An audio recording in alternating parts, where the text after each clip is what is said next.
ಓಂ ನಮೋ ಭಗವತೆ ವಾಸುದೇವಾಯ ಶ್ರೀ ಗುರುಭ್ಯೋ ನಮಃ. ಓಂ ಶ್ರೀ ಮಹಾಗಣಪತಯೇ ನಮಃ. ಸಮಸ್ತ ಎಲ್ಲ ಯೂಟ್ಯೂಬ್ ವೀಕ್ಷಕರಿಗೆ ನಮಸ್ಕಾರ. ಎಲ್ಲರಿಗೂ ನನ್ನ ಚಾನಲ್ಗೆ ಸ್ವಾಗತ. ಇವತ್ತು ನವಾಂಶ ಅಂದರೆ ಏನು, ನವಾಂಶದ ಉಪಯೋಗ ಏನು, ಯಾಕೆ ನವಾಂಶ ನೋಡಬೇಕು ನಾವು, ಮೊದಲನೇದಾಗಿ ನವಾಂಶದಲ್ಲಿ ಏನೆಲ್ಲ ಒಂದು ವಿಚಾರವನ್ನು ನಾವು ತಿಳ್ಕೋಬೇಕಾಗುತ್ತೆ, ಅಥವಾ ಆ ವಿಚಾರವನ್ನು ಏನನ್ನು ನಾವು ನವಾಂಶ ಯಾಕೆ ನೋಡಬೇಕಾಗುತ್ತೆ, ಮೇಯ್ನಾಗಿ ನವಾಂಶದಿಂದ ಏನೆಲ್ಲ ನಮಗೆ ಅನುಕೂಲಗಳು ಸಿಗುತ್ತೆ ಅನ್ನೋದ್ರ ಬಗ್ಗೆ ಇವತ್ತಿನ ವಿಡಿಯೋದಲ್ಲಿ ತಿಳಿಸ್ಕೊಡ್ತೀನಿ. ಮತ್ತು ಈ ನವಾಂಶಕ್ಕೂ ರಾಶಿ ಕುಂಡಲಿ, ಲಗ್ನ ಕುಂಡಲಿ ಅಂತ ಏನು ಹೇಳ್ತೀವಿ, ಅದಕ್ಕೂ ಇದಕ್ಕೂ ಏನು ವ್ಯತ್ಯಾಸ ಇದೆ, ಆ ಒಂದು ಗ್ರಹ ಈ ಒಂದು ಗ್ರಹ ಅಲ್ಲಿಂದ ಅಲ್ಲಿಗೆ ವರ್ಗೋತ್ತಮ ಅಂತ ಹೇಳ್ತೀವಿ, ಯಾಕೆ ಇಷ್ಟೊಂದೆಲ್ಲ ನಾವು ಒಂದು ವಿಚಾರವನ್ನು ನವಾಂಶದಿಂದ ಏನೆಲ್ಲ ಉಪಯೋಗ ಇದೆ ಅನ್ನೋದ್ರ ಬಗ್ಗೆ ಇವತ್ತಿನ ಒಂದು ವಿಡಿಯೋದಲ್ಲಿ ನಿಮಗೆ ತಿಳಿಸ್ಕೊಡ್ತಾ ಇದ್ದೀನಿ. ಮೊದಲನೇದಾಗಿ ನವಾಂಶ ಅಂದರೆ ಏನು ಅಂತ ತಿಳ್ಕೊಬೇಕು. ಇವಾಗ ನಿಮಗೆ ಬರ್ತ್ ಚಾರ್ಟಲ್ಲಿ ನಿಮಗೆ ಕೊಟ್ಟಿರ್ತಾರೆ, ಒಂದು ರಾಶಿ ಕುಂಡಲಿ ಮೇಯ್ನಾಗಿ ಇರೋಂಥದ್ದು, ಮುಖ್ಯವಾಗಿ ಪರಿಗಣನೆ ಮಾಡಬೇಕಾಗಿರೋದು ರಾಶಿ ಕುಂಡಲಿನೇ. ಅಲ್ಲಿ ಕೆಲವೊಂದು ಅಂಶಗಳು ನಮಗೆ ಗೊತ್ತಾಗಲ್ಲ ಅಂತಂದಾಗ, ನಮಗೆ ಅಲ್ಲಿ ಕೆಲವೊಂದು ಸೀಕ್ರೆಟ್ ವಿಷಯಗಳು ಆಗಿರ್ಬೋದು, ಅಥವಾ ಅಲ್ಲಿ ಕೆಲವೊಂದು ವಿಚಾರ ಗೊತ್ತಾಗಲ್ಲ, ಅಲ್ಲಿ ಸ್ವಲ್ಪ ಕನ್ಫ್ಯೂಷನ್ ಆಗ್ತಾಯಿದೆ ಅಂದಾಗ ನವಾಂಶಕ್ಕೆ ಬರಬೇಕಾಗುತ್ತೆ. ಅಲ್ಲೇ ನಿಮಗೆ ಉತ್ತರ ಸಿಕ್ಕರೆ ಓಕೆ. ಮೇಯ್ನಾಗಿ ಲಗ್ನ ಕುಂಡಲಿ ನೋಡಿನೇ ಪರಿಹಾರ ಹೇಳೋರೇ ಜಾಸ್ತಿ, ಅದಕ್ಕೆ ನೋಡಿನೇ ಒಂದು ಪ್ರೊಡಕ್ಷನ್ ಕೊಡೋರೇ ಜಾಸ್ತಿ. ಆದರೆ ನವಾಂಶಕ್ಕೆ ಅಂತ ಬಂದಾಗ ಕೆಲವೊಂದು ವಿಚಾರಗಳನ್ನು ನಾವು ತಿಳ್ಕೊಬೋದು. ಯಾಕೆಂದರೆ ಕರೆಕ್ಟು ಅಸ್ಟ್ರಾಲಜಿ ಪ್ರೊಡಕ್ಷನ್ ಕೊಡಬೇಕಂದ್ರೆ ಒಂದು D1 D9 ತಗೋಬೇಕಾಗುತ್ತೆ. ಮತ್ತು ಅವರು ಯಾವ ವಿಚಾರವನ್ನು ಕೇಳ್ತಾ ಇದ್ದಾರೆ ಅದನ್ನು ತಗೋಬೇಕಾಗುತ್ತೆ. ಅಂದರೆ ಮದುವೆ ವಿಚಾರ ಅಂತ ಬಂದಾಗ D9 ತಗೊಳ್ತೀವಿ, ಮಕ್ಕಳ ವಿಷಯ ಅಂತ ಬಂದಾಗ D7 ತಗೊಳ್ತೀವಿ. ಅದೇ ಥರ ನಮಗೆ ಉದ್ಯೋಗ ಅಂತ ಬಂದಾಗ D10 ತಗೊಳ್ತೀವಿ, ಅಥವಾ ಎಜುಕೇಷನ್ ಅಂತ ಬಂದಾಗ D24 ತಗೊಳ್ತಾರೆ. ಇದೇ ಥರ ಇರುತ್ತೆ. ಇದೆಲ್ಲ ಪರಿಗಣನೆ ಮಾಡಬೇಕು ಅಂತ ಪರಾಶರದಲ್ಲಿ ಇದೆ. ಬಟ್ ಆದರೆ ಇಷ್ಟೆಲ್ಲ ನೋಡಿ ತಾಳ್ಮೆ ತಗೊಂಡು ನೋಡಿ ಪ್ರೊಡಕ್ಷನ್ ಕೊಡುವಂಥವ್ರು ತುಂಬ ಒಂದು ಕಡಿಮೆ ಅಂತ ಹೇಳ್ಬೋದು, ಅಥವಾ ತುಂಬ ಟೈಮ್ ಬೇಕು. ಇವೆಲ್ಲ ತುಂಬ ಈ ಒಂದು ಸಬ್ಜೆಕ್ಟು ತುಂಬ ಲೆಕ್ಕಾಚಾರಗಳು ಜಾಸ್ತಿ. ಹಂಗಾಗಿ ಇದರಲ್ಲಿ ಏನಿದೆ ಅನ್ನೋದ್ರ ಬಗ್ಗೆ ತಿಳಿಸ್ಕೊಡ್ತೀನಿ. ಮೇಯ್ನಾಗಿ ನಮಗೆ KP ಸಿಸ್ಟಮಲ್ಲಿ ಹೋದರೆ ಬೇಗ ಗೊತ್ತಾಗ್ಬಿಡುತ್ತೆ. 10 ನಿಮಿಷದಲ್ಲಿ ಒಬ್ಬರು ಭವಿಷ್ಯ ಹೇಳ್ಬೋದು. 10 ನಿಮಿಷ ಸಾಕು, ಇನ್ನೂ ಬೇಗನೆ ಹೇಳ್ಬೋದು. ಕರೆಕ್ಟಾಗಿ ಎಲ್ಲ ನೋಡಿ ಒಂದು 10 ನಿಮಿಷದಲ್ಲಿ ಒಬ್ಬರು ಹಣೆ ಬರ ಹೇಳ್ಬಿಡ್ಬೋದು. ಅಷ್ಟು ಈಸಿ ಇದೆ KP ಸಿಸ್ಟಮು. ಹಂಗಾಗಿ ಅದ್ರ ಬಗ್ಗೆ ನಾನು ಮುಂದೆ ತಿಳಿಸ್ತಾ ಹೋಗ್ತೀನಿ. ನವಾಂಶ ಅಂದರೆ ಹೆಸರೇ ಸೂಚಿಸುವಂತೆ ನವ ಅಂದರೆ 9 ಅಂತ ಹೇಳ್ತೀವಿ, ಅಂಶ ಅಂತಂದರೆ ಭಾಗಗಳು ಅಂತ ಅರ್ಥ. ಯಾಕೆಂದರೆ ಒಂದು ರಾಶಿಗೆ ನಾವು 30 ಡಿಗ್ರಿ ಅಂತ ತಗೊಳ್ತೀವಿ. ಟೋಟಲಾಗಿ 12 ಮನೆ ಒಂದು ಕ್ಯಾಲ್ಕುಲೇಷನು 360 ಡಿಗ್ರಿ ಅಂತ ಹೇಳ್ತೀವಿ. ಅಂದರೆ 360 ಕಿಲೋಮೀಟ್ರ್ ಇದ್ದಂಗೆ ಅಂತ ಅರ್ಥ ಮಾಡ್ಕೊಳ್ಳಿ. 360 ಕಿಲೋಮೀಟ್ರ್ ಥರ ಒಂದು ಪಯಣ ನಮ್ಮದು, ಒಂದು ರಾಶಿಯ ಇದು ಟೋಟಲ್ ಕ್ಯಾಲ್ಕುಲೇಷನ್ 360 ಡಿಗ್ರಿ. ಅದರಲ್ಲಿ ಒಂದೊಂದು ರಾಶಿಗೆ 30 ಡಿಗ್ರಿ ಬರುತ್ತೆ. ಆಗ ಒಂದು ರಾಶಿನ 9 ಭಾಗ ಮಾಡಿದಾಗ 3.12 ಡಿಗ್ರಿ ಅಲ್ಲಿ ಕ್ಯಾಲ್ಕುಲೇಷನ್ ಬರುತ್ತೆ. ಇದನ್ನು ಒಂದು ನವಾಂಶದಲ್ಲಿ ಕ್ಯಾಲ್ಕುಲೇಷನ್ ಬರುತ್ತೆ. ಅಂದರೆ ನಮಗೆ ಮೇಯ್ನಾಗಿ ಸಾಫ್ಟ್ವೇರಲ್ಲಿ ನೋಡಿದ್ರೆ ಯಾವ್ಯಾವ ಗ್ರಹ ನವಾಂಶದಲ್ಲಿ ಕೂತ್ಕೊಂಡಿದ್ದರಿಂದ ನಮಗೆ ಈಸಿಯಾಗಿ ಗೊತ್ತಾಗುತ್ತೆ. ಬಟ್ ಕ್ಯಾಲ್ಕುಲೇಷನ್ ಮೆಥಡಲ್ಲಿ ಬರಬೇಕು ಅಂದರೆ ಕೆಲವೊಂದು ವಿಧಾನಗಳಿದೆ, ಯಾವ ಥರ ಕ್ಯಾಲ್ಕುಲೇಷನ್ ಮಾಡೋದಂತಿದೆ. ನವಾಂಶ ಅನ್ನೋದು ಒಂದು ತುಂಬ ಇಂಪಾರ್ಟೆಂಟ್ ಸಬ್ಜೆಕ್ಟು. ಪರಾಶರದಲ್ಲಿ ನವಾಂಶ ನೋಡ್ತಾರೆ. ನವಾಂಶ ತುಂಬ ಇಂಪಾರ್ಟೆಂಟ್ ಆಗುತ್ತೆ. ಯಾಕೆಂದರೆ ನಾವು ಮೇಲ್ನೋಟಕ್ಕೆ ರಾಶಿ ಭವಿಷ್ಯ ಅಥವಾ ಈ ರಾಶಿ ಕುಂಡಲಿ ಅಂತ ಏನು ಹೇಳ್ತೀವಿ, ಅದು ಮನುಷ್ಯನ ದೇಹ ಭಾಗ ಇದ್ದಂಗೆ, ಅಂದರೆ ಎಕ್ಸ್ಟರ್ನಲ್ ಪಾರ್ಟ್ಸ್ ಇದ್ದಂಗೆ. ಅಂದರೆ ಒಬ್ಬ ಮನುಷ್ಯನ ನಾವು ನೋಡ್ತಾ ಇದ್ದೀವಿ ಅಂದರೆ ಮೇಲ್ನೋಟಕ್ಕೆ ಹೇಗೆ ಕಾಣ್ತಾನೆ, ಅವನ ಒಂದು ಆಕಾರ, ಅವನ ಗುಣ, ಅವನ ಒಂದು ಬಣ್ಣ, ಅವನ ಹೈಟು ವೆಯ್ಟು, ಇವೆಲ್ಲ ನಾವು ನೋಡ್ತೀವಿ. ಅದು ರಾಶಿ ಕುಂಡಲಿ ಇದ್ದಂಗೆ ಲೆಕ್ಕಾಚಾರದ ಪ್ರಕಾರ, ನನ್ನ ಪ್ರಕಾರ ಅದು ರಾಶಿ ಕುಂಡಲಿ ಇದ್ದಂಗೆ. ನವಾಂಶ ಅನ್ನೋದು ಯಾವ ಥರ ಅಂದರೆ ಮನುಷ್ಯನ ಒಳಭಾಗ, ಇಂಟರ್ನಲ್ ಒಂದು ಪಾರ್ಟ್ಸ್ ಇದ್ದಂಗೆ. ಇಂಟರ್ನಲ್ ಒಳಗಡೆ ಇರೋಂತಹ ಅವರ ಒಂದು ಹೇಗೆ ಒಳಗಡೆ ಏನಿದೆ ಅಂತ ಚೆಕ್ ಮಾಡೋದು. ಅವರ ಮನಸ್ಥಿತಿ ಹೇಗೆ, ಅವರ ಒಂದು ಹಾರ್ಟ್ ಹೇಗೆ ಇದೆ, ಅವರ ಒಳಗಡೆ ಇರುವ ಅಂಗಗಳು ಯಾವ ರೀತಿ, ಅವನು ಎಷ್ಟು ಸ್ಟ್ರಾಂಗ್ ಆಗಿದ್ದಾನೆ. ಮೇಲ್ನೋಟಕ್ಕೆ ಎಲ್ಲರೂ ಸ್ಟ್ರಾಂಗ್ ಆಗಿದ್ದಾನೆ ಅಂತ ಅಂದ್ಕೊಳ್ತೀವಿ, ಬಟ್ ಅದರ ಒಳಗಡೆ ತುಂಬ ವೀಕ್ ಇರ್ತಾರೆ. ಸೊ ಹಂಗಾಗಿ ನವಾಂಶ ಅನ್ನೋದು ಅದೇ ರೀತಿಯಲ್ಲಿ ಎಕ್ಸ್ಟರ್ನಲ್ಲು ಅನ್ನೋದು ರಾಶಿ ಕುಂಡಲಿ ತಗೊಳುತ್ತೆ, ಇಂಟರ್ನಲ್ ಅನ್ನೋದು ನವಾಂಶ ಇದೆ. ಹಾಗಾಗಿ ನವಾಂಶದಲ್ಲಿ ಮೇಯ್ನಾಗಿ ಗ್ರಹಗಳ ಒಂದು ಬಲಾನುಬಲ ನಾವು ಚೆಕ್ ಮಾಡಬೇಕಾಗುತ್ತೆ. ಗ್ರಹಗಳು ಎಷ್ಟು ಬಲವಾಗಿದೆ, ಎಷ್ಟು ಅದರ ಸರಿಯಾದ ಒಂದು ಗ್ರಹಗಳ ಒಂದು ಬಲ ತಿಳಿಯುತ್ತೆ ನಮಗೆ. ಬಲಹೀನತೆ ಎರಡೂ ನಮಗೆ ಅಂದರೆ ಒಂದು ಪ್ಲಾನೆಟ್ ಸ್ಟ್ರೆಂತ್ ಅಂತ ಹೇಳ್ಬೋದು. ಪ್ಲಾನೆಟ್ ಎಷ್ಟು ಸ್ಟ್ರೆಂತ್ ಆಗಿದೆ ಅನ್ನೋದ್ರ ಬಗ್ಗೆ ನವಾಂಶದಲ್ಲಿ ಗೊತ್ತಾಗುತ್ತೆ. ಯಾಕೆಂದರೆ ರಾಶಿ ಕುಂಡಲಿಯಲ್ಲಿ ಒಂದು ಗ್ರಹ ಉಚ್ಚ ಆಯಿತು ಅಂತ ಅಂದಾಗ ನವಾಂಶದಲ್ಲಿ ನೀಚನಾಗ್ಬಿಡುತ್ತೆ. ಆವಾಗ ಅದು ಫಲಗಳು ವ್ಯತ್ಯಾಸಗಳು ಉಂಟಾಗ್ತದೆ. ಅದೇ ರೀತಿಯಲ್ಲಿ ಇಲ್ಲಿ ನಾವು ಚೆಕ್ ಮಾಡಬೇಕಾಗುತ್ತೆ. ಹಂಗಾಗಿ ಇಲ್ಲಿ ನವಾಂಶದಲ್ಲಿ ಮೇನು ಬೇಸಿಕಲಿ ನಾವು ನೋಡಿದಾಗ ವಿಶೇಷವಾಗಿ ನವಾಂಶದಲ್ಲಿ ತುಂಬ ಇಂಪಾರ್ಟೆಂಟಾಗಿ ನಾವು ಏನು ತಿಳ್ಕೊಬೇಕು ಅಂತಂದರೆ ನವಾಂಶ ಏನಕ್ಕೆ ಯೂಸ್ ಮಾಡ್ತಾರೆ ಅನ್ನೋದು ಇಂಪಾರ್ಟೆಂಟು. ಯಾಕೆ ಅಂತಂದರೆ ನವಾಂಶ ಚಕ್ರಕ್ಕೆ ಅಥವಾ ನವಾಂಶ ಕುಂಡಲಿಗೆ ಅಧಿಪತಿ ಬಂದು ಕಾರಕ ಅಂತ ಏನು ತಗೊಳ್ತೀವಿ ಅದು ಶುಕ್ರ ಗ್ರಹ ಆಗ್ತಾನೆ. ಹಾಗಾಗಿ ಶುಕ್ರ ನವಾಂಶದಲ್ಲಿ ಚೆನ್ನಾಗಿದ್ದರೆ ತುಂಬ ವಿಶೇಷವಾಗಿ ಮದುವೆ ಜೀವನ ಚೆನ್ನಾಗಿರ್ತದೆ ಅಂತ ಹೇಳ್ತೀವಿ. ಶುಕ್ರ ತುಂಬ ಚೆನ್ನಾಗಿರಬೇಕು, ನವಾಂಶದಲ್ಲಿ ಚೆನ್ನಾಗಿರಬೇಕು. ಯಾಕೆಂದರೆ ಆ ಅಧಿಪತಿ, ಆ ಒಂದು ಚಕ್ರಕ್ಕೇ ಅಧಿಪತಿ ನವಾಂಶಕ್ಕೆ ಅಧಿಪತಿ ಶುಕ್ರ ಗ್ರಹ. ಶುಕ್ರನ ನಾವು ಕಳತ್ರಕಾರಕ ಅಂತ ಹೇಳ್ತೀವಿ, ಅಂದರೆ ಮ್ಯಾರೇಜ್. ಅದಕ್ಕೋಸ್ಕರನೇ ನವಾಂಶವನ್ನು ಮೇಯ್ನಾಗಿ ಮ್ಯಾರೇಜ್ಗೆ ತುಂಬ ಡೀಪಾಗಿ ನೋಡೋಂಥದ್ದಕ್ಕೆ ಕಾರಣ ಅದಕ್ಕೋಸ್ಕರನೇ. ಶುಕ್ರ ಅದಕ್ಕೆ ಅಧಿಪತಿಯಾಗಿರೋದ್ರಿಂದ ಆ ಒಂದು ಮ್ಯಾರೇಜ್ಗೆ ತುಂಬ ಒತ್ತು ಕೊಡುವಂಥ ಒಂದು ಸಬ್ಜೆಕ್ಟು ಒಂದು ಕುಂಡಲಿ ಅಂದರೆ ಅದು ನವಾಂಶ. ಆ ನವಾಂಶದಲ್ಲಿ ಒಂದು ನಾವು ನೋಡ್ತೀವಿ ಮ್ಯಾರೇಜ್ ಲೈಫು ಹೇಗಿರುತ್ತೆ, ಮದುವೆ ನಂತರ ಹೇಗೆ ಭಾಗ್ಯ ಉಂಟಾಗುತ್ತೆ ಅಂತ. ನವ ಅಂದರೆ 9ನೇ ಮನೆಯ ಕಾರಕತ್ವ ನಾವು ಏನು ಹೇಳಿದ್ವು ಅದೆಲ್ಲ ನಾವು ಈ ನವಾಂಶ ಕುಂಡಲಿಯಲ್ಲಿ ನಾವು ನೋಡಬೇಕಾಗುತ್ತೆ. ಅಂದರೆ ಇವರ ಮದುವೆ ನಂತರ ಅದೃಷ್ಟ ಹೇಗಿರುತ್ತದೆ, ಭಾಗ್ಯೋದಯ ಹೇಗಿರುತ್ತದೆ, ಮತ್ತು ಭಕ್ತಿ ಗೌರವಗಳು ಹೇಗಿರುತ್ತದೆ, ಮತ್ತು ಇವರ ಧಾರ್ಮಿಕ ಆಚರಣೆಗಳು ಹೇಗಿರ್ತದೆ ಅನ್ನೋದು ನವಾಂಶದಿಂದ ನಾವು ತಿಳ್ಕೋಬಹುದು. ಹಾಗಾಗಿ ನವಾಂಶ ಅನ್ನೋದು ತುಂಬ ಇಂಪಾರ್ಟೆಂಟು. ಇನ್ನೊಂದು ವಿಷಯ ಏನಪ್ಪ ಅಂದರೆ ನವಾಂಶದಿಂದ ಅನೇಕ ವಿಚಾರಗಳು ತಿಳ್ಕೊಬೋದು. ಬರೀ ಮದುವೆ ಒಂದೇ ಅಲ್ಲ, ನಮ್ಮ ಒಂದು ಕೆಲಸ, ಉದ್ಯೋಗ ಸಹ ಯಾವ ರೀತಿ ಉದ್ಯೋಗ ಮಾಡ್ತಾನೆ ಅನ್ನೋದನ್ನು ಸಹ ನವಾಂಶದಿಂದ ತಿಳ್ಕೊಬೋದು. ರಾಶಿ ಕುಂಡಲಿ ಇರುವ ಗ್ರಹ ನವಾಂಶದಲ್ಲಿ ಬಂದಾಗ ಎಲ್ಲೆಲ್ಲಿ ಇರ್ತಾನೋ ಅದು ತುಂಬ ಇಂಪಾರ್ಟೆಂಟ್ ಆಗುತ್ತೆ. ಮೇಯ್ನಾಗಿ ನಾವು ಎಲ್ಲ ಏನು ಹೇಳ್ತಾ ಇದ್ವಿ, ರಾಶಿ ಕುಂಡಲಿಯಲ್ಲಿ ಲಗ್ನದಲ್ಲಿ ಈ ಗ್ರಹ ಇದ್ದರೆ ಹಿಂಗೆ ಕ್ಯಾರೆಕ್ಟ್ರು ಅಂತ ಹೇಳಿದ್ದೀವಿ, ಮತ್ತು 7ನೇ ಮನೇಲಿ ಹಿಂಗಿದ್ರೆ ಹಿಂಗೆ ಅಂತ ಎಲ್ಲ ಹೇಳಿದ್ದೀವಿ. ಬಟ್ ಆದರೆ ನವಾಂಶದಲ್ಲೂ ಸಹ ನವಾಂಶ ಲಗ್ನದಲ್ಲಿ ಯಾವ ಗ್ರಹ ಇದ್ದರೆ ಏನಾಗುತ್ತೆ ಅನ್ನೋದ್ರ ಬಗ್ಗೆನೂ ಸಹ ನಾವು ಪ್ರೊಡಕ್ಷನ್ ಕೊಡ್ಬೋದು. 2ನೇ ಮನೇಲಿ ಯಾವ ಗ್ರಹ ಇದ್ದರೆ ಯಾವ ರೀತಿ ಇರ್ತಾರೆ, ಇದೇ ರೀತಿಯಲ್ಲಿ ತುಂಬ ಸಬ್ಜೆಕ್ಟ್ ಇದೆ. ದಶಾಂಶ ತಗೊಂಡ್ರೂ ಅಷ್ಟೇ, ಅವ್ರ ಉದ್ಯೋಗದ ಬಗ್ಗೆ ನೋಡಬೇಕು ಅಂದರೆ ದಶಾಂಶದಲ್ಲಿ ಅವ್ರ ಉದ್ಯೋಗದ ಒಂದು ಪರಿಸ್ಥಿತಿ ಹೇಗಿರುತ್ತೆ ಅನ್ನೋದು ದಶಾಂಶದಲ್ಲಿರುತ್ತೆ. ತುಂಬ ಜನಕ್ಕೆ ಈ ಥರ ಸಬ್ಜೆಕ್ಟ್ಗಳು ಹೇಳೋದು ತುಂಬ ರೇರ್ ಅಂದ್ಕೊಳ್ತೀನಿ. ಯಾಕೆಂದರೆ ನಾವು ಲಗ್ನ ಕುಂಡಲಿಯಲ್ಲಿ ಮೇಯ್ನಾಗಿ ಹೇಳೋವಂಥವ್ರೆ ಜಾಸ್ತಿ. ಯಾಕೆಂದರೆ ಲಗ್ನಾಧಿಪತಿ ಹೇಗಿದ್ದಾನೆ, 3ನೇ ಮನೆ ಹೇಗಿದೆ ಅಂತ ಎಲ್ಲ ಲಗ್ನ ಕುಂಡಲಿ ರಾಶಿ ಬಗ್ಗೆನೇ ಹೇಳ್ತಾರೆ. ಬಟ್ ನವಾಂಶ ಲಗ್ನದಿಂದ 2ನೇ ಮನೆಯಲ್ಲಿ ಯಾವ ಗ್ರಹ ಇದ್ದರೆ ಏನಾಗುತ್ತೆ, ಲಗ್ನದಲ್ಲಿದ್ದರೆ ಯಾವ ಗ್ರಹ ಇದ್ದರೆ ಯಾವ ಥರ ನಾವು ಪ್ರೊಡಕ್ಷನ್ ಕೊಡಬೇಕು, ಅವರು ಯಾವ ಥರ ಇರ್ತಾರೆ ಅನ್ನೋದ್ರ ಬಗ್ಗೆನೂ ಸಹ ಹೇಳ್ಬೋದು, ಅದು ಇರುತ್ತೆ. ಸೊ ಹಂಗಾಗಿ ಅದನ್ನು ನಾವು ತಿಳ್ಕೊಬೇಕಾಗುತ್ತೆ ಅಷ್ಟೇ. ತಿಳ್ಕೊಬೇಕು. ಜ್ಞಾನ ಇರೋರಿಗೆ ಇವೆಲ್ಲ ಅರ್ಥ ಆಗುತ್ತೆ. ಜ್ಞಾನ ಯಾರಿಗೆ ಹೆಚ್ಚಿರುತ್ತೆ, ಟ್ಯಾಲೆಂಟ್ ಇರುತ್ತೆ, ಯಾವ್ಯಾವ ಕುಂಡಲಿಯಲ್ಲಿ ಏನು ತಿಳ್ಕೊಬೋದು, ಹೇಗೆ ಏನು ಅಂತ ಎಲ್ಲ ವಿಚಾರ ಗೊತ್ತಾಗುತ್ತೆ. ಹಂಗಾಗಿ ನಾನು ನವಾಂಶ ಕುಂಡಲಿಯಲ್ಲಿ ಯಾವ ಗ್ರಹ ಬಂದರೆ ಏನಾಗುತ್ತೆ ಅಂತ 1-2-3 ನಿಮಗೆ ಪಾಯಿಂಟ್ಸ್ನ ತಿಳಿಸ್ಕೊಡ್ತೀನಿ. ಅದನ್ನು ಎಲ್ಲ ನಾನು ಕವರ್ ಮಾಡೋಕ್ಕಾಗಲ್ಲ. 1-2 ಪಾಯಿಂಟ್ಸ್ನ ನಿಮಗೆ ತಿಳಿಸ್ಕೊಡ್ತೀನಿ ಮುಂದಿನ ಒಂದು ವಿಡಿಯೋದಲ್ಲಿ. ನವಾಂಶ ಲಗ್ನದಲ್ಲಿ ಯಾವ ಗ್ರಹ ಇದ್ದರೆ ಯಾವ ಥರ ಪ್ರೊಡಕ್ಷನ್ ನಾವು ತಗೋಬೋದು ಅಂತ ತಿಳಿಸ್ಕೊಡ್ತೀನಿ.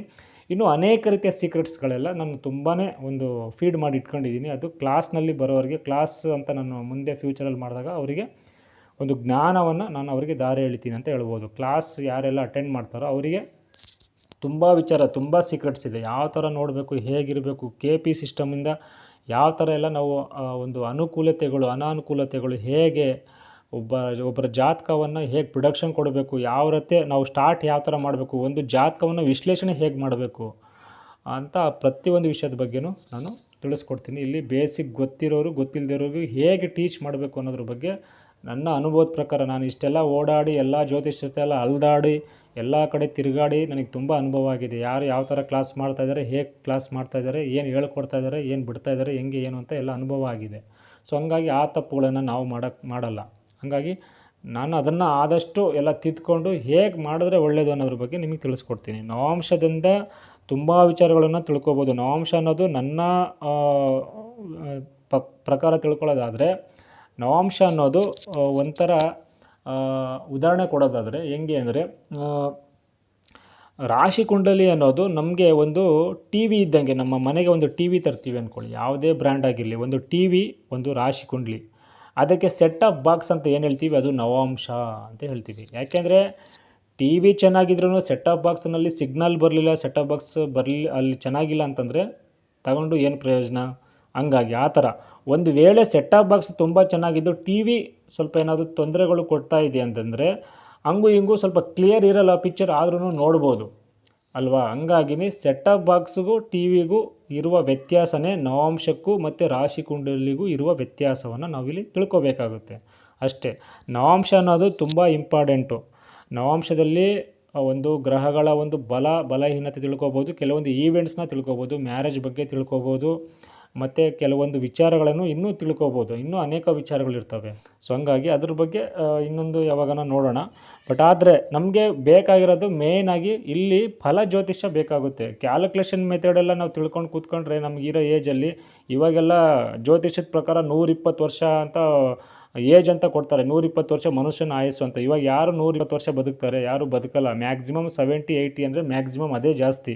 ಆ್ಯಕ್ಚುಲಿ 120 ವರ್ಷದ ಪ್ರಕಾರನೇ ಈ ಕ್ಯಾಲ್ಕುಲೇಷನ್ನು ಬಂದಿರೋಂಥದ್ದು. ಕೆಲವೊಂದು ಪ್ರೊಡಕ್ಷನ್ ತಪ್ಪಾಗುತ್ತಂದರೆ ನನ್ನ ಪ್ರಕಾರದಲ್ಲಿ ಇವಾಗ ಏನು ಏಜ್, ಒಂದು ಆವ್ರೇಜ್ ಏಜ್ ಏನಿದೆ ಅದ್ರ ಪ್ರಕಾರ ಕ್ಯಾಲ್ಕುಲೇಷನ್ ತಗೊಂಡ್ರೆ ಜ್ಯೋತಿಷ್ಯ ಸ್ವಲ್ಪ ಪ್ರೊಡಕ್ಷನ್ ಬರ್ಬೋದು ಅಂದ್ಕೊಳ್ತೀನಿ.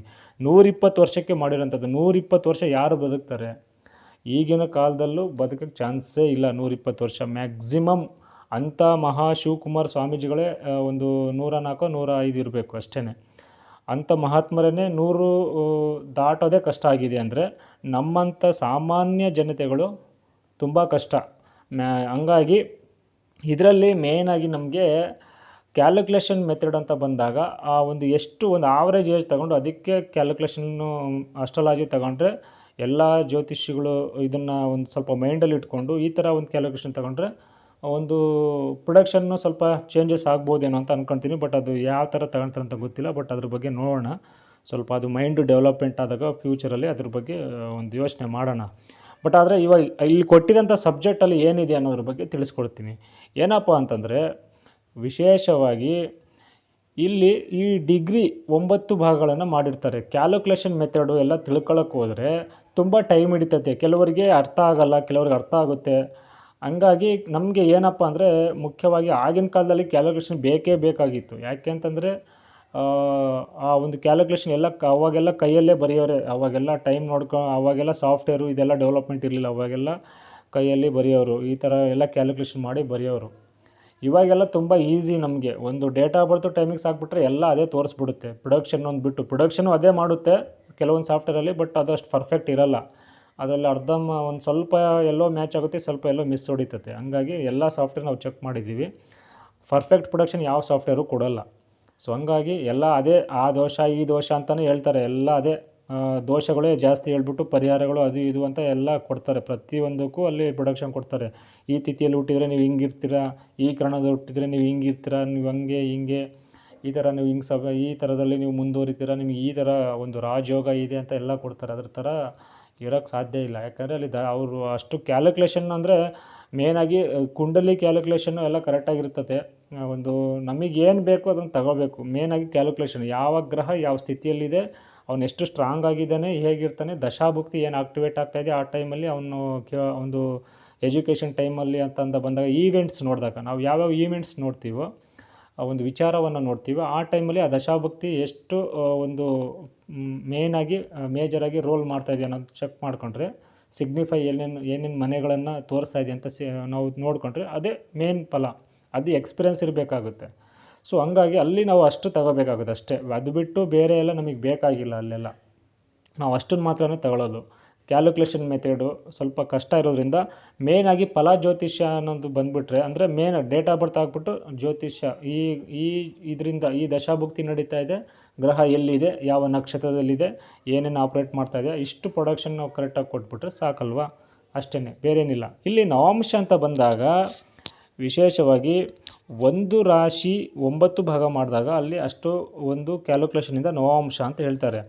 ಈ ರಾಶಿ ಕುಂಡಲಿಯಿಂದ ನವಾಂಶ ರಚನೆ ಮಾಡಿದಾದಮೇಲೆ ಅಲ್ಲಿ ಮೇಯ್ನಾಗಿ ಮೇಲ್ನೋಟಕ್ಕೆ ನಾವು ಮೇನು ರಾಶಿ ಕುಂಡಲಿನೇ ನೋಡಬೇಕು ಅಂತ ಹೇಳ್ತಾ ಇದ್ದೀವಿ. D1 ತುಂಬ ಇಂಪಾರ್ಟೆಂಟು. ಅದರಲ್ಲಿ D1 ಕೆಲವೊಂದು ಆಯನಾಂಶದಿಂದ ಚೇಂಜಸ್ ಆಗುತ್ತೆ. ಯಾಕಂದರೆ ಯಾರು ಬಾರ್ಡ್ರಲ್ಲಿ ಹುಟ್ಟಿರ್ತಾರೋ ಅವರಿಗೆ ಕೆಲವೊಂದು ವ್ಯತ್ಯಾಸಗಳು ಕಾಣ್ತವೆ.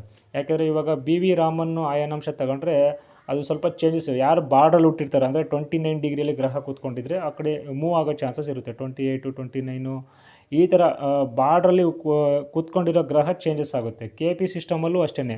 ಮೇಯ್ನಾಗಿ KP ಸಿಸ್ಟಮಲ್ಲಿ ಭಾವಗಳನ್ನು ತಗೊಳ್ತೀವಿ. ಭಾವಕುಂಡಲಿ ತುಂಬ ಇಂಪಾರ್ಟೆಂಟ್ ಆಗುತ್ತೆ. ಭಾವಕುಂಡಲಿಯಿಂದನೇ ನೋಡೋದು. ಯಾಕಂದರೆ ರಾಶಿ ಕುಂಡಲಿಯಲ್ಲಿ ಸಪೋಸ್ ಗುರು ಏನಾದರೂ 9ನೇ ಮನೇಲಿದ್ದರೆ ಭಾವ ನೋಡಿದ್ರೆ 10ನೇ ಮನೆಗೋ ಇಲ್ಲ 8ನೇ ಮನೆಗೋ ಬಂದುಬಿಟ್ಟಿರ್ತಾನೆ. ಅದೇ ಥರ ಇದು BV ರಾಮನ್ನು ಅದ್ರದ್ದು ಆಯನಾಂಶ ತಗೊಂಡ್ರು ಹಂಗೇ ಈ ಬಾರ್ಡ್ರಲ್ಲಿರೋ ಗ್ರಹಗಳು ಚೇಂಜಸ್ ಆಗೋ ಸಾಧ್ಯತೆ ಇರುತ್ತೆ. ಮತ್ತು ಕೆಲವೊಂದು ಈ ಪಾದಗಳು ನಕ್ಷತ್ರ ಪಾದಗಳೂ ಚೇಂಜಸ್ ಆಗುತ್ತೆ. ಇಲ್ಲಿ ದಶಾಭುಕ್ತಿಗಳು ಸ್ವಲ್ಪ ವೇರಿಯೇಷನ್ ಆಗುತ್ತೆ ಆಯನಾಂಶ ಅನ್ನೋದು. ಅವರವರ ಆಯನಾಂಶ ಅವರವರ ಲೆಕ್ಕಾಚಾರಕ್ಕೆ ಮಾಡ್ಕೊಂಡಿರ್ತಾರೆ. ಮೇಯ್ನಾಗಿ ಎಲ್ಲರೂ ನೋಡೋವಂಥದ್ದು ಲಹರಿಯುವಂಥ ಒಂದು ಆಯನಾಂಶನೇ ಜಾಸ್ತಿ ನೋಡ್ತಾರೆ.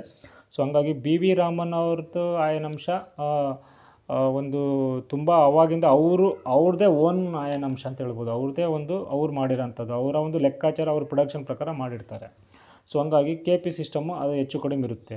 ನಮ್ಮ ಡೇಟಾ ಬರ್ತ್ ನಾವು ಡೇಟಾ ಬರ್ತಲ್ಲಿ ನಮ್ಮ ಸಾಫ್ಟ್ವೇರಲ್ಲಿ ಫೀಡ್ ಮಾಡಿ ಯಾವ ಆಯನಾಂಶ ಬೇಕು ಅನ್ನೋದು ನಾವು ಎರಡೂ ಕಡೆಯೂ ಚೆಕ್ ಮಾಡ್ಕೋಬೇಕಾಗುತ್ತೆ. ಇದರಲ್ಲಿ ಏನು ಚೇಂಜಸ್ ಇದೆ, ಇದರಲ್ಲಿ ಏನು ಚೇಂಜಸ್ ಇದೆ, ಯಾವ್ಯಾವ ಈವೆಂಟ್ಸು ನಮ್ಮ ಭವಿಷ್ಯ ನಮಗೆ ಗೊತ್ತಿರುತ್ತೆ. ಯಾವ ಟೈಮಲ್ಲಿ ಏನಾಗಿದೆ, ಇದು ಕರೆಕ್ಟಾ ಅದು ಕರೆಕ್ಟಾ ಅನ್ನೋದನ್ನು ಚೆಕ್ ಮಾಡ್ಕೊಂಡಾಗ ನಮಗೆ ಯಾವ ಆಯನಾಂಶ ನಮಗೆ ಕರೆಕ್ಟಾಗಿ ಪ್ರೊಡಕ್ಷನ್ ಕೊಡ್ತಾ ಇದೆ. ಒಂದು ಹೆಚ್ಚು ಕಡಿಮೆ ಸೇಮ್ ಇರುತ್ತೆ. ಲಗ್ನ ಏನಂತ ಚೇಂಜ್ ಆಗಿರಲ್ಲ. ಬಾಡಲ್ಲಿ ಹುಟ್ಟಿದ್ರೆ ಚೇಂಜ್ ಆಗಿಬಿಡುತ್ತೆ. ಲಗ್ನ ಚೇಂಜ್ ಆಗೋ ಟೈಮಲ್ಲಿ ಹುಟ್ಬಿಟ್ರೆ ಕಷ್ಟ. ಸೊ ಹಂಗಾಗಿ ಅದೆಲ್ಲ ಸ್ವಲ್ಪ ಯೋಚನೆ ಮಾಡಿ ಇವೆಲ್ಲ ಪ್ರೊಡಕ್ಷನ್ ಕೊಡಬೇಕಾಗುತ್ತೆ. ಅಸ್ಟ್ರಾಲಜರ್ಗೆ ತುಂಬಾ ಒಂದು ಟ್ಯಾಲೆಂಟ್ ಇರಬೇಕಾಗುತ್ತೆ. ಈ ಎರಡು ಆಯನಾಂಶಗಳು ಚೆಕ್ ಮಾಡಿ ಪ್ರತಿಯೊಂದನ್ನೆಲ್ಲ ಈವೆಂಟ್ ಹೇಳಬೇಕು ಅಂದರೆ ತುಂಬ ಕಷ್ಟ. ಸೊ ಹಂಗಾಗಿ ಈ ನವಾಂಶ ಅನ್ನೋದು ತುಂಬಾ ಒಂದು ಇಂಪಾರ್ಟೆಂಟ್ ಸಬ್ಜೆಕ್ಟ್. ಯಾಕೆಂದರೆ ಲಗ್ನ ಬಂದ್ಬಿಟ್ಟು ನಮಗೆ 2 ಅವರು 1.5 ಅವರ್ಗೆ ಚೇಂಜ್ ಆಗುತ್ತೆ. ಹಾಗಾಗಿ ನವಾಂಶ ಅನ್ನೋದು 15-20 ನಿಮಿಷಕ್ಕೆಲ್ಲ ಚೇಂಜ್ ಆಗುತ್ತೆ. ನವಾಂಶ ಲಗ್ನದಿಂದನೂ ನಾವು ಕೆಲವೊಂದು ಬರ್ತ್ ಟೈಮ್ ಸರಿ ಇದೆಯಾ ಇಲ್ವಾ ಅಂತ ಚೆಕ್ ಮಾಡ್ಬೋದು. ನಾನು ಸುಮಾರು ಜಾತಕಗಳನ್ನು ನೋಡಿ ಅವರ ಬರ್ತ್ ಟೈಮ್ ಅವ್ರು ಹೇಳಿರೋ ಟೈಮಿಂಗ್ಸು ಪರ್ಫೆಕ್ಟ್ ಇದೆಯಾ ಇಲ್ವಾ ಅಂತ ನಮಗೆ ಅಲ್ಲಿ ನವಾಂಶದಲ್ಲೇ ಗೊತ್ತಾಗುತ್ತೆ. ನವಾಂಶದಿಂದ ಕಂಡುಹಿಡಿಬೋದು. ಅದು ಸೀಕ್ರೆಟ್. ಯಾವ ಥರ ಕಂಡುಹಿಡಿಬೋದು, ಇವರು ಟೈಮಿಂಗ್ಸ್ ಹೇಳೋ ಟೈಮಿಂಗ್ಸ್ ಕರೆಕ್ಟ್ ಇದೆಯಾ ಇಲ್ವಾ ಅಂತ ನವಾಂಶದಿಂದ ಕಂಡುಹಿಡಿಬೋದು. ಹಾಗಾಗಿ ಮತ್ತು ಬರ್ತ್ ಟೈಮ್ ರೆಕ್ಟಿಫಿಕೇಷನ್ ಅಂತ ಒಂದು ಸಬ್ಜೆಕ್ಟ್ ಇದೆ. ಅದು ಕೆ ಪಿ ಸಿಸ್ಟಮಲ್ಲಿ ಕರೆಕ್ಟಾಗಿ ಗೊತ್ತಾಗುತ್ತೆ. ಕೆ ಪಿ ಸಿಸ್ಟಮಲ್ಲಿ ನಮ್ಮ ಟೈಮಿಂಗ್ಸು ಕರೆಕ್ಟ್ ಇದೆಯಾ ಇಲ್ವಾ ಅಂತ ಕೆಲವೊಂದು ಈವೆಂಟ್ಸು ಕೆಲವೊಂದು ಅಲ್ಲಿ ಕಸಬ್ ಸಬ್ಲಾಡಲ್ಲಿ ಗೊತ್ತಾಗುತ್ತೆ. ನಮ್ಮ ಟೈಮಿಂಗ್ಸು ಸರಿ ಇದೆಯಾ ಇಲ್ವಾ ನಮಗೆ. ಯಾಕೆಂದರೆ ನಮಗೆ ಬೇರೆಯವ್ರು ಹೇಳಿರ್ತಾರೆ, ನಮಗೆ ಟೈಮಿಂಗ್ಸ್ ಗೊತ್ತಿರಲ್ಲ. ನಮ್ಮ ತಂದೆ ತಾಯಿಗಳು ಏನು ಹೇಳಿರ್ತಾರೆ ಅದನ್ನೇ ನಾವು ಹೇಳ್ತೀವಿ ಅಲ್ವಾ. ಕರೆಕ್ಟ್ ಟೈಮ್ಸು ಇದೇ ಪಕ್ಕ ಅಂತ ಯಾರೂ ಕರೆಕ್ಟಾಗಿ ಇರಲ್ಲ. ಒಂದು 2 ನಿಮಿಷ 3 ನಿಮಿಷ ಹೆಚ್ಚು ಕಡಿಮೆ ಇದ್ದೇ ಇರುತ್ತೆ. ಪಕ್ಕಾ ಟೈಮಿಂಗ್ಸು ತುಂಬ ರೇರು. ಎಲ್ಲರ ಹತ್ರ ಇರೋದು ಪಕ್ಕಾ ಟೈಮಿಂಗ್ಸು ರೇರು. ಕೆ ಪಿ ಸಿಸ್ಟಮಲ್ಲಿ ಪಕ್ಕಾ ಟೈಮಿಂಗ್ಸ್ ಇರಬೇಕು. 4 ಗಂಟೆ 2 ನಿಮಿಷ ಅಂದ್ರೂ ವ್ಯತ್ಯಾಸ ಇರುತ್ತೆ. ಇಲ್ಲಿ ನಾವು ಗೊತ್ತಾಗುತ್ತೆ ನವಾಂಶದಲ್ಲಿ ಇವರು ಹೇಳೋ ಟೈಮಿಂಗ್ ಸರಿ ಇದೆಯಾ ಇಲ್ವ ಅಂತ ಗೊತ್ತಾಗುತ್ತೆ. ಯಾಕೆಂದರೆ 3 ನಿಮಿಷ 4 ನಿಮಿಷ ವ್ಯತ್ಯಾಸ ಇರ್ತದೆ. ಇಲ್ಲ 3 ನಿಮಿಷ ಹಿಂದೆ ಹುಟ್ಟಿರ್ತಾರೆ, ಮ್ಯಾಕ್ಸಿಮಮ್ ಹಿಂದೆನೇ ಹುಟ್ಟಿರ್ತಾರೆ, 3-5 ನಿಮಿಷ ಮುಂದೆ ಹುಟ್ಟಿರ್ತಾರೆ. ಆದರೆ ಲಗ್ನದಲ್ಲಿ ಏನೂ ವ್ಯತ್ಯಾಸ ಬರೋಲ್ಲ. ಲಗ್ನ ನಿಮಗೆ ಅಷ್ಟೊಂದು ಚೇಂಜ್ ಆಗೋಲ್ಲ. ಬಾಡಲ್ಲಿ ಹುಟ್ಬಿಟ್ರೆ ಚೇಂಜ್ ಆಗುತ್ತೆ. ಆದರೆ ನಿಮಗೆ ನವಾಂಶ ಕುಂಡಲಿ ದಶಾಂಶ ಕುಂಡಲಿ ಇವೆಲ್ಲ ನಿಮಗೆ 5 ನಿಮಿಷ 10 ನಿಮಿಷಕ್ಕೆಲ್ಲ ಚೇಂಜ್ ಆಗಿಬಿಡುತ್ತೆ. ಹಂಗಾಗಿ ಬರ್ತ್ ಟೈಮ್ ಅನ್ನೋದು ತುಂಬ ಪರ್ಫೆಕ್ಟಾಗಿ ಇರಬೇಕಾಗುತ್ತೆ. ಇವೆಲ್ಲ ಸಬ್ಜೆಕ್ಟು ನಿಮಗೆ ಎಷ್ಟು ಪರ್ಫೆಕ್ಟ್ ಪ್ರೊಡಕ್ಷನ್ನು ಸಿಗಬೇಕು ಅಂತ ಇರುತ್ತೋ ಅದು ಪರ್ಫೆಕ್ಟ್ ಟೈಮು ಇರಬೇಕಾಗುತ್ತೆ. ನಿಮಗೆ ಕನ್ಫ್ಯೂಷನ್ ಇದ್ದಾಗ ಪ್ರಶ್ನಾಶಾಸ್ತ್ರಕ್ಕೆ ಹೋಗೋದು ಒಳ್ಳೆಯದು. ಯಾವುದಾದ್ರೂ ಒಂದು ಈವೆಂಟ್ ಬಗ್ಗೆ ತಿಳ್ಕೋಬೇಕು, ಒಂದು ವಿಚಾರದ ಬಗ್ಗೆ ತಿಳ್ಕೋಬೇಕು ಅಂದರೆ ಪ್ರಶ್ನಾಶಾಸ್ತ್ರಕ್ಕೆ ಹೋದಾಗ ಸ್ವಲ್ಪ ಕರೆಕ್ಟಾಗಿ ನಿಮಗೆ ಗೊತ್ತಾಗುತ್ತೆ. ಆದರೆ ಬರ್ತ್ ಟೈಮಿಂಗ್ಸ್ ಕರೆಕ್ಟಾಗಿದ್ದರೆ ಬರ್ತ್ ಟೈಮಿಂಗ್ಸ್ ಪ್ರಕಾರ ನೋಡಬೇಕಾಗುತ್ತೆ. ನೀವು ಚೆಕ್ ಮಾಡಿ ನಮ್ಮ ಬರ್ತ್ ಟೈಮಿಂಗ್ಸು ಸರಿ ಇದೆಯೋ ಇಲ್ವೋ ಅಂತ ನೀವು ಆದಷ್ಟು ಚೆಕ್ ಮಾಡಿಕೊಂಡು ನಿಮಗೆ ಟ್ಯಾಲೆಂಟ್ ಇದ್ದರೆ ನೀವೇ ನೋಡ್ಕೋಬೋದು. ನಿಮ್ಮ ಈವೆಂಟ್ಸು ನಾನು ಹೇಳೋವಂಥ ಒಂದು ವಿಡಿಯೋದಲ್ಲಿ ಲಗ್ನ ಅಂತ ಏನು ಚೇಂಜಸ್ ಆಗೋಲ್ಲ. ಲಗ್ನಾಧಿಪತಿ ಹಿಂಗಿದ್ರೆ ಅವೆಲ್ಲ ಕರೆಕ್ಟಾಗಿರ್ತತೆ. ಬಟ್ ಆದರೆ ಕೆಲವೊಂದು ನಾವು ಡೀಪಾಗಿ ನೋಡಬೇಕಂದ್ರೆ ಇವಾಗ ಯಾಕೆಂದರೆ ಒಬ್ಬ ಮನುಷ್ಯ ತುಂಬ ಕಷ್ಟಪಡ್ತಾ ಇದ್ದಾನೆ, ಯಾವುದ್ರಲ್ಲೂ ಸ್ವಲ್ಪ ಏಳಿಗೆ ಆಗ್ತಾಯಿಲ್ಲ, ಸ್ವಲ್ಪ ಕಷ್ಟ ಇದೆ ಅಂತಂದಾಗ ಮಾತ್ರ ನಾವು ಬೇರೆ ಎಲ್ಲ ಕುಂಡಲಿಯನ್ನು ನೋಡಬೇಕಾಗುತ್ತೆ. ದಶಾಂಶ, ಈ ತ್ರಿಶಾಂಶ, ನವಾಂಶ ಎಲ್ಲ ಇವೆಲ್ಲ ತುಂಬ ತೊಂದರೆಗಳು ಇದ್ದಾಗ ಇವೆಲ್ಲ ಚೆಕ್ ಮಾಡಬೇಕಾಗುತ್ತೆ. ಆದರೆ ನಾರ್ಮಲಾಗಿ ಇಲ್ಲಿ 70% ರಾಶಿ ಕುಂಡಲೇ ನಮಗೆ ಉತ್ತರ ಸಿಗುತ್ತೆ. ಆದರೆ ಅಲ್ಲಿ ಕೆಲವೊಬ್ಬರು ಆರ್ಸ್ಕೋಪಲ್ಲಿ ಕೆಲವೊಂದು ಮ್ಯಾಟ್ರಲ್ಲಿ ಅರ್ಥನೇ ಆಗೋಲ್ಲ. ಅದು ಅಷ್ಟೊಂದು ಕನ್ಫ್ಯೂಷನ್ ಕೊಡುತ್ತೆ. ಕೆಲವೊಂದು ಗ್ರಹ ಅಲ್ಲಿ ಮಿಕ್ಸ್ಡ್ ಕಾಂಬಿನೇಷನ್ ಬಂದುಬಿಟ್ರೆ ಕನ್ಫ್ಯೂಷನ್ ಕೊಟ್ಬಿಡುತ್ತೆ. ಆವಾಗ ನವಾಂಶಕ್ಕೆ ಬರ್ತೀವಿ. ನವಾಂಶಕ್ಕೆ ಬಂದು ಹೇಗೆ ಏನು ಅಂತ ಅಲ್ಲೆಲ್ಲ ನೋಡ್ತೀವಿ. ಹಂಗಾಗಿ ಟೈಮಿಂಗ್ಸು ಪರ್ಫೆಕ್ಟಾಗಿರಬೇಕಾಗುತ್ತೆ. ಹಂಗಾಗಿ ಇಲ್ಲಿ ಹೆಂಗೆ ಅಂದರೆ ನವಾಂಶ ಒಂದು ಡಾಕ್ಟ್ರ್ ಹತ್ರ ನಾವು ಸಮಸ್ಯೆ ಅಂತ ಹೋದಾಗ ತಕ್ಷಣವೇ ನಾವು ಆಪ್ರೇಷನ್ ಮಾಡಬೇಕು ಅಂತ ಯಾರೂ ಅಷ್ಟು ಹೇಳೋದಿಲ್ಲ. ಆಪ್ರೇಷನ್ ಮಾಡಬೇಕು, ನಿಮಗೆ ಹಿಂಗೆ ಇದೆ ಹಂಗೆ ಇದೆ ಒಳಗಡೆ ಎಲ್ಲ ನೋಡಿ ಒಳಗಡೆನೇ ನಿಮ್ಗೆ ಹಿಂಗೆ ತೊಂದರೆ ಇದೆ ಹಂಗೆ ತೊಂದರೆ ಇದೆ ಅಂತ ಎಲ್ಲ ಹೇಳೋಕ್ಕಾಗಲ್ಲ. ಮೇಲ್ನೋಟಕ್ಕೆ ನೋಡ್ಬೋದು, ಸ್ವಲ್ಪ ಎಲ್ಲ ಮೇಲ್ನೋಟಕ್ಕೆ ಸ್ವಲ್ಪ ಕೆಲವರು ಈ ಸೆಟಸ್ಕೋಪ್ ಹಾಕ್ಬಿಟ್ಟು ಚೆಕ್ ಮಾಡ್ತಾರೆ. ಅದೆಲ್ಲ ಫಸ್ಟು ಪ್ರಥಮ ಚಿಕಿತ್ಸೆ ಅಂತ ಏನು ಹೇಳ್ತೀವಿ ಅದನ್ನು ಮಾಡ್ತಾರೆ. ಅದನ್ನು ಮಾಡಿಬಿಟ್ಟು ಕೆಲವೊಂದು ಟಿಪ್ಸ್ ಕೊಡ್ತಾರೆ, ಹಿಂಗೆ ಮಾಡಿ ನೋಡೋಣ ಅಂತ ಮಾಡ್ತಾರೆ. ಸ್ವಲ್ಪ ದಿವಸ ತಕ್ಷಣವೇ ಯಾರೂ ಒಂದು ರಿಪೋರ್ಟ್ ಕೊಡೋದಿಲ್ಲ. ಆಪ್ರೇಷನ್ನೇ ಮಾಡಬೇಕು, ನಿಮಗೆ ಇದೇ ಕಾಯಿಲೆ ಇದೆ ಅಂತ ಯಾವುದೇ ಡಾಕ್ಟ್ರು ಹೇಳೋಕ್ಕಾಗಲ್ಲ. ಮನುಷ್ಯನ ನೋಡಿದ ತಕ್ಷಣ ಹೇಳೋಕ್ಕಾಗಲ್ಲ. ಕೆಲವೊಂದು ಪರೀಕ್ಷೆಗಳನ್ನು ಮಾಡಬೇಕಾಗುತ್ತೆ. CT ಸ್ಕ್ಯಾನಿಂಗ್ ಅಂತ ಏನು ಹೇಳ್ತೀವಿ, ಕೆಲವೊಂದು ಸ್ಕ್ಯಾನಿಂಗ್ಗಳು, ಇವೆಲ್ಲ ಮಾಡಬೇಕಾಗುತ್ತೆ. ಅವ್ರದ್ದೇ ಆದ ಒಂದು ಪರೀಕ್ಷೆಗಳು ಇರ್ತವೆ, ಟೆಸ್ಟ್ ಮಾಡಿಸ್ಬೇಕು, ಬ್ಲಡ್ ಟೆಸ್ಟು, ಆ ಟೆಸ್ಟು, ಈ ಟೆಸ್ಟ್ ಅಂತ ಬರೀತಾರೆ. ಅದನ್ನೆಲ್ಲ ತಗೊಂಡು ತದನಂತರ ಅವರು ಡಿಸೈಡ್ ಮಾಡೋದು ಒಳಗಡೆ ಅಂದರೆ ಚೆಕ್ ಮಾಡೋದು ಏನು, ಇವರಿಗೆ ಗೊತ್ತಾಗದಿರೋಂಥ ವಿಷಯ ಒಳಗಡೆ ಏನೋ ಇರೋದು ಇವ್ರಿಗೆ ಹೆಂಗೆ ಗೊತ್ತಾಗುತ್ತೆ. ಹಂಗೇನೆ ನವಾಂಶ ಒಳಗಡೆ ಏನಿದೆ ಅನ್ನೋದು ನಮಗೆ ಗೊತ್ತಾಗೋದಿಲ್ಲ. ರಾಶಿ ಕುಂಡ್ಲಿ ನೋಡಿದ್ರೆ ಗೊತ್ತಾಗಲ್ಲ ಕೆಲವೊಂದು ವಿಚಾರ ಮೇನಾಗಿ. ಹಂಗಾಗಿ ತೊಂದರೆಗಳು ಜಾಸ್ತಿ ಇದೆ, ಪದೇ ಪದೇ ತೊಂದರೆಗಳು ಆಗ್ತಾಯಿದೆ ಅಂದಾಗ ನವಾಂಶಕ್ಕೆ ಬರಬೇಕಾಗುತ್ತೆ. ನವಾಂಶದಲ್ಲಿ ಬಂದಾಗ ಹೇಗೆ ಡಾಕ್ಟ್ರು ಪರೀಕ್ಷೆ ಎಲ್ಲ ಮಾಡಿ ಈ ಥರ ತೊಂದರೆ ಇದೆಯಾ ಇಲ್ವಾ, ಯಾವ ಥರ ಟ್ರೀಟ್ಮೆಂಟ್ ಕೊಡಬೇಕು ಅಂತ ಹೇಗೆ ಹೇಳ್ತಾರೋ ಅದೇ ರೀತಿಯಲ್ಲೂ ನವಾಂಶದಲ್ಲೂ ನಾವು ಯಾವ್ಯಾವ ಗ್ರಹಗಳು ನಿಮಗೆ ಬಲಹೀನತೆ ಇದೆ, ಯಾಕೆ ಹಿಂಗೆ ತೊಂದರೆ ಆಗ್ತಾಯಿದೆ ಅನ್ನೋದು ನವಾಂಶ. ಮತ್ತು ಇನ್ನೂ ಹಲವಾರು ವರ್ಗ ಕುಂಡಲಿ ಅಂತ ಏನಿರುತ್ತೆ ಅವೆಲ್ಲ ಇಂಟರ್ನಲ್ ಪಾರ್ಟ್ಸು. ಮೇಜರಾಗಿ ರಾಶಿ ಕುಂಡಲಿನೇ ನಿಮಗೆ ನಮ್ಮ ಮನುಷ್ಯನ ದೇಹ ಇದ್ದಂಗೆ ಮೇಲ್ನೋಟಕ್ಕೆ ಕಾಣಿಸೋವಂಥದ್ದು ರಾಶಿ ಕುಂಡಲಿ. ತದನಂತರ ಇವೆಲ್ಲ ತ್ರಿಶಾಂಶ, ದಶಾಂಶ ಇವೆಲ್ಲ ಏನೇನು ಬರುತ್ತೋ ಇವೆಲ್ಲ ವರ್ಗ ಕುಂಡಲಿ ಎಲ್ಲ ಇಂಟರ್ನಲ್ ಪಾರ್ಟ್ಸ್ ಇದ್ದಂಗೆ, ಅವೆಲ್ಲ ಕಟ್ ಮಾಡಿ ನೋಡಬೇಕಾಗಿರೋಂತಹ ಸಬ್ಜೆಕ್ಟು. ಇದು ಒಂಥರ ನಮ್ಮ ಎಲ್ಲ ಪರೀಕ್ಷೆಗಳನ್ನು ಮಾಡಿನೇ ಅದ್ರ ಅದಾದಮೇಲೆ ಅದಕ್ಕೆ ಒಂದು ಏನು ಮಾಡ್ಬೋದು ಅಂತ ಆಮೇಲೆ ನಾವು ಒಂದು ಡಿಸೈಡ್ ಮಾಡಬೇಕಾಗುತ್ತೆ. ಅದೇ ರೀತಿಯಲ್ಲಿ ಇವೆಲ್ಲ ಇರ್ತದೆ. ಹಂಗಾಗಿ ನವಾಂಶ ಅನ್ನೋದು ತುಂಬ ಇಂಪಾರ್ಟೆಂಟು, ಅನೇಕ ವಿಚಾರಗಳನ್ನು ತಿಳ್ಕೊಬೋದು. ಹಾಗಾಗಿ ಇದು ನವಾಂಶದ ಬೇಸಿಕ್ ಬಗ್ಗೆ ತಿಳಿಸ್ಕೊಡ್ತಾ ಇದ್ದೀನಿ ನಿಮಗೆ. ಬೇಸಿಕ್ ಇವೆಲ್ಲ ನವಾಂಶ ಅಂದರೆ ಉಪಯೋಗ ಅನ್ನೋದು ಅಷ್ಟೇ, ಮ್ಯಾರೇಜ್ಗೋಸ್ಕರನೇ ನೋಡೋವಂಥದ್ದು, ಮ್ಯಾರೇಜ್ ನಂತರ ಲೈಫು. ನವಾಂಶ ಅನ್ನೋದು ಮ್ಯಾರೇಜ್ ನಂತರ ಆಕ್ಟಿವೇಟ್ ಆಗೋಂತಹ ಒಂದು ಚಾರ್ಟು ಅಂತಲೂ ಹೇಳ್ಬೋದು. ಸೊ ಹಂಗಾಗಿ ಮ್ಯಾರೇಜ್ ಮೇನಾಗಿ ನೋಡೋಂಥದ್ದು ಚಾರ್ಟು ನವಾಂಶ. ತದನಂತರ ಇನ್ನು 9ನೇ ಮನೆಗೆ ಬರೋಂತಹ ಕಾರಕತ್ವಗಳನ್ನು ನೋಡ್ಬೋದು. ಮತ್ತು ನಮ್ಮ ಟೈಮಿಂಗ್ಸು, ನಮ್ಮ ಬರ್ತ್ ಟೈಮಿಂಗ್ಸು ಸರಿ ಇದೆಯಾ ಇಲ್ವಾ ಅಂತಲೂ ಚೆಕ್ ಮಾಡ್ಬೋದು ಅದರಲ್ಲಿ. ಅವೆಲ್ಲ ಇನ್ನೂ ಅನೇಕ ರೀತಿಯಲ್ಲೂ ಸ್ವಲ್ಪ ಇನ್ನೂ ಇದೆ ನವಾಂಶದಲ್ಲಿ ನೋಡೋವಂಥದ್ದು. ಇಷ್ಟು ಉಪಯೋಗ ನವಾಂಶದಿಂದ ಇದೆ, ಅನುಕೂಲ ಇದೆ. ನವಾಂಶ ಅಂದರೆ ಇಷ್ಟೇ. ಹಾಗಾಗಿ ನವಾಂಶನ ನೋಡಬೇಕಾಗುತ್ತೆ. ಕೆಲವೊಂದು ವಿಚಾರದಲ್ಲಿ ನವಾಂಶ ನಾವು ಗಣನೆಗೆ ತಗೋಬೇಕಾಗುತ್ತೆ. ಕರೆಕ್ಟ್ ಪ್ರೊಡಕ್ಷನ್ ಕೊಡೋವಂಥವ್ರು ನವಾಂಶ ನೋಡ್ತಾರೆ. ಹಾಗಾಗಿ ರಾಶಿ ಕುಂಡ್ಲಿನೇ ನೋಡಿ ಮುಗಿಸೋ ಅಂಥವ್ರು ಜಾಸ್ತಿ ಇರ್ತಾರೆ. ನವಾಂಶನೂ ನೋಡಬೇಕಾಗುತ್ತೆ. ನವಾಂಶ ನೋಡಿ ಎರಡನ್ನೂ ಮ್ಯಾಚ್ ಮಾಡಿ ಅವರಿಗೆ ಪ್ರೊಡಕ್ಷನ್ ಕೊಟ್ಟರೆ ಸ್ವಲ್ಪ ಒಂದು ಮ್ಯಾಚಿಂಗ್ ಕರೆಕ್ಟ್ ಇರುತ್ತೆ. ಮೇನಾಗಿ ದಶಾಭುಕ್ತಿ ನೋಡಬೇಕಾಗುತ್ತೆ. ಅಲ್ಲಿ ಇರೋಂಥ ಗ್ರಹಕ್ಕೂ ಇಲ್ಲಿ ನಡೀತಿರೋ ದಶಾಭುಕ್ತಿಗೂ ಅಲ್ಲಿ ನಿಮಗೆ ಒಂದು ಮ್ಯಾಚಿಂಗೇ ಆಗಲಿಲ್ಲ ಅಂದರೆ ಪ್ರೊಡಕ್ಷನ್ನು ರಾಂಗ್ ಆಗೋದು ಅಲ್ಲೇ ನಿಮಗೆ. ದಶಾಭುಕ್ತಿ ಏನು ನಡೀತಾ ಇದೆ ಅದು ಮೇನ್ ನೋಡಬೇಕಾಗುತ್ತೆ. ದಶಾಭುಕ್ತಿಲಿ ಆಕ್ಟಿವೇಶನ್ ಆಗೋದೇ ಅವ್ರಿಗೆ ಆಗ್ತಾ ಇರೋವಂಥದ್ದು ಹೆಚ್ಚಿನದಾಗಿ ಕಾಣ್ತೀವಿ. ಹಂಗಾಗಿ ಸೊ ಮುಂದೆ KP ಸಿಸ್ಟಮಲ್ಲಿ ಅನೇಕ ರೀತಿಯ ಒಂದು ಸಖತ್ ಸಬ್ಜೆಕ್ಟ್ಗಳಿದ್ದಾವೆ.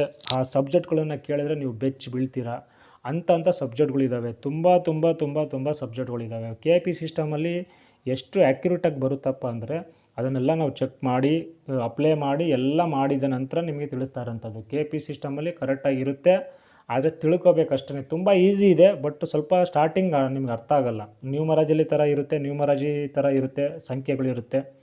ಬಟ್ ಆದರೆ ತುಂಬ ಚೆನ್ನಾಗಿ ಅರ್ಥ ಮಾಡ್ಕೋಬೋದು. ಇದರಲ್ಲಿ ಪ್ರಾಕ್ಟೀಸ್ ಮಾಡಿಬಿಟ್ರೆ ಅಂತೂ KP ಸಿಸ್ಟಮಲ್ಲಿ ಸ್ವಲ್ಪ ಕಷ್ಟಪಟ್ಟು ಪ್ರಾಕ್ಟೀಸ್ ಮಾಡಿಬಿಟ್ರೆ ತುಂಬ ಸಖತ್ತಾಗಿ ಪ್ರೊಡಕ್ಷನ್ ಕೊಡ್ಬೋದು. ಸಖತ್ತು ಅವರಿಗೆ ಆಶ್ಚರ್ಯ ಆಗುತ್ತೆ. ಯಾಕೆಂದರೆ ಒಬ್ಬ ಮನುಷ್ಯನ ನೋಡ್ದೇ ಪ್ರೊಡಕ್ಷನ್ ಕೊಡೋದು ಅಂದರೆ ತುಂಬ ಕಷ್ಟ ಅಲ್ವಾ. ಏನು ಇವರು ನಾನು ನೋಡೇ ಇಲ್ಲ, ಯಾರು ಅಂತಲೇ ಗೊತ್ತಿಲ್ಲ, ಜಸ್ಟ್ ಫೋನಲ್ಲಿ ಈ ಥರ ಒಂದು ಡೇಟ್ ಆಗ್ಬಿಟ್ಟು ಟೈಮಿಂಗ್ಸ್ ಹೇಳ್ತಾರೆ ಅಷ್ಟೇ. ಅದರಲ್ಲಿ ನೀವು ಹಂಗಿದ್ದೀರಾ ನಿಮ್ಮ ಹಣಕಾಸು ಅದೆಲ್ಲ ಅಷ್ಟೊಂದು ಪರ್ಫೆಕ್ಟಾಗಿ ಹೆಂಗೆ ಬರೋಕ್ಕೆ ಸಾಧ್ಯ?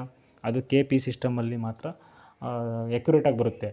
ಪರಾಶರದಲ್ಲಿ ಲಗ್ನದಲ್ಲಿ ಏನಪ್ಪ ಅಂದರೆ ಅವರ ಕೆಲವೊಂದು ಇವೆಂಟ್ಸ್ನ ಹೇಳ್ಬೋದಲ್ಲಿ. ಏನಪ್ಪ ಅಂತಂದರೆ ಅವರ ಒಂದು ಆಕಾರ ಅಥವಾ ಅವರ ಬಣ್ಣ, ಸ್ವಭಾವಗಳು ಅಥವಾ ಅವರ ಒಂದು ಕೆಲವೊಂದು ಘಟನೆಗಳನ್ನು ಹೇಳ್ಬೋದು. ಥಿಯರಿ ಥರ ಏನೋ ಹೇಳ್ಬೋದು. ಬಟ್ ಆದರೆ ಒಂದು ಮುಂದೆ ಆಗುವವುಗಳನ್ನು ಪ್ರೊಡಕ್ಷನ್ ಆಗುತ್ತೋ ಆಗಲ್ವೋ, ಇವಾಗ ಮದುವೆ ವಿಚಾರ ಇದರಲ್ಲಿ ಬಂದಾಗ ಗುರುಬಲ ಆ ಬಲ ಎಲ್ಲ ಏನೇನೋ ತುಂಬ ಮಿಕ್ಸ್ಡ್ ಆಗಿಬಿಡುತ್ತೆ. ಯಾಕೆಂದರೆ ಗುರುಬಲದ ಬಗ್ಗೆನೂ ಹೇಳ್ತೀನಿ. ಅದು ತುಂಬ ಜನ ಆಲ್ರೆಡಿ ಗುರುಬಲದ ಬಗ್ಗೆ ತುಂಬ ವಿಡಿಯೋಸ್ಗಳು ಮಾಡ್ತಾಯಿದ್ದಾರೆ. ಈಗ ರೀಸೆಂಟಾಗಿ ಗುರು ಚೇಂಜ್ ಆಗ್ತಾನೆ. ಬಟ್ ಆದರೆ ಗುರುಬಲ ಅನ್ನೋದು ಬರೀ ಮದುವೆಗೆ ಮಾತ್ರನಾ ಅಥವಾ ಬೇರೆದಕ್ಕೂ ನೋಡಬೇಕಾ ಅನ್ನೋದ್ರ ಬಗ್ಗೆ ತುಂಬ ವಿಚಾರಗಳಿದ್ದಾವೆ. ಗುರುಬಲದ ಬಗ್ಗೆ ಮಾತಾಡ್ತೀನಿ.